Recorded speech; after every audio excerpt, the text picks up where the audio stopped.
tremendous credit for the way that they played. They played a very consistent game. We got up, they never got down, and they just continued to play. And the bottom line on defense for us is we never got D'Angelo Russell or Shannon Scott under control.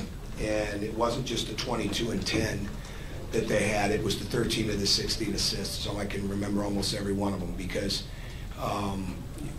we weren't as active. Those are the keys, and that's what creates the spacing for guys like Loving and Thompson to cut, and certainly for Tate to play the way he is. He's very, very aggressive, and he was the beneficiary. Those guys did a better job of cutting and getting in the line of vision for the passes, better than we did a little bit. And even though we shot 52%, made 12 threes, we didn't cut. The number one thing we needed to do in this game was to move them. It wasn't necessarily the plays.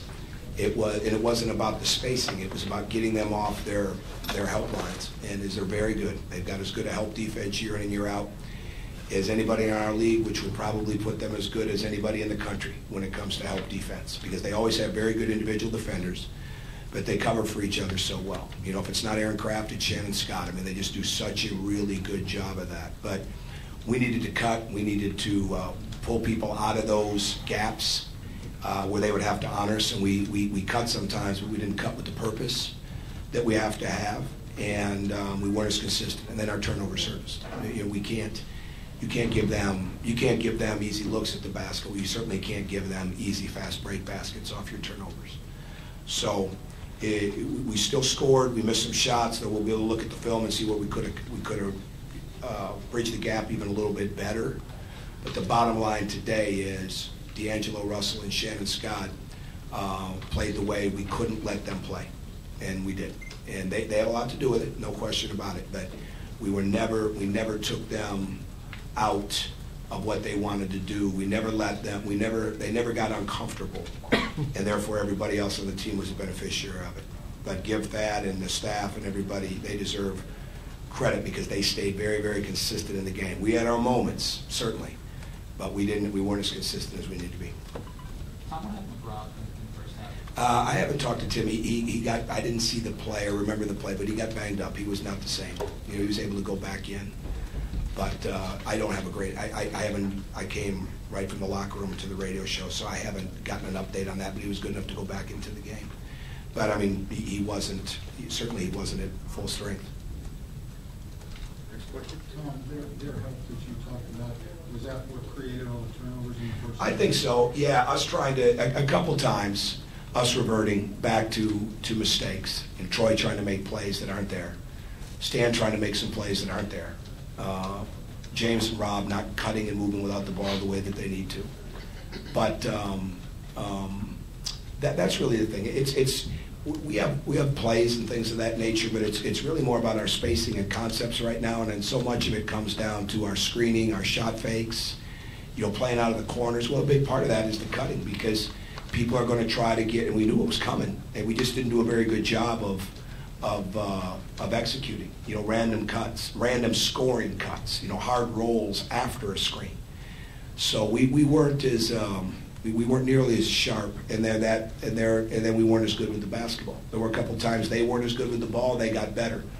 You know, there were some times we weren't as good with the ball, but we got it out of those guys' hands, and we've got to be better than that. But they're a tremendous defensive team. So if you don't move them throughout the game, throughout all 40 minutes, then you're going. And we had some success when we did. We got good spacing and movement when we did, but we didn't do it enough.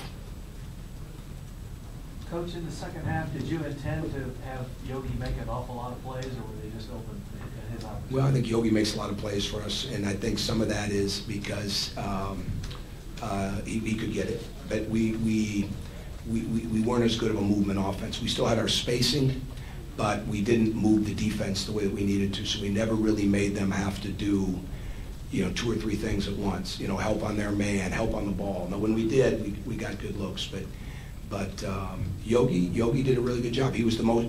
I guess I just answer it this way: he was the most aggressive player on our team, so therefore he made the most plays. And you have to have the other guys for Ohio State did a great job of playing off of, and I think this is where they've gotten better, They played off of D'Angelo and Shannon very, very well today. And those guys find him. D'Angelo is a gifted player, and his vision is certainly one of the great gifts that he has, you know, as an athlete, as a basketball player.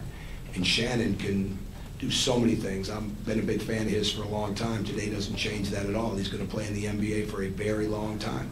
Shannon will. And I'm not talking about underclassmen now, but Shannon will.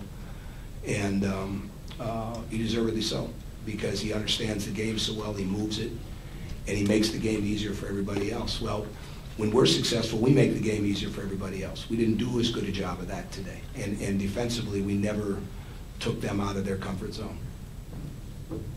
I know he's not. I know he's not maybe your number one defender, but how much did it hurt to lose Rob? It felt like. Oh, I think so. Yeah, he wasn't the same. He wasn't the same. He was still able to play, but he wasn't the same. But we had future ready freshman moments today. I mean, that happened. I was glad to see Emmett be aggressive. Max did a couple of good things, but you know, when you're playing guys the way we're playing them, there's high expectations, and it just wasn't that day. I mean, we have got to get. But again, I don't know. Offensively, it wasn't as. We'll see things we could have done better outside of the cutting, but we still shot 52%. Like I said, it wasn't that. It's that we never really got up and took things away from them. And you cannot guard them. We can't. I don't. Other teams might, but we don't have the size to just come in and say, okay, we're going to guard them this way. We have to be able to do different things in the game. But they all involve aggressiveness and being smart and talking and things like that, and we weren't as good at that. Time for one more question. Go ahead. It seems like Ohio State has some open looks around the rim today. How do you protect the paint in the rim without Connor and having Colin and Troy in there instead? Well, let me see. We played a couple games without Hunter, and it's harder to protect the rim, certainly when you don't have that size. I think it starts with better ball pressure. It starts with I shouldn't say it starts with better ball pressure. It starts with better transition defense.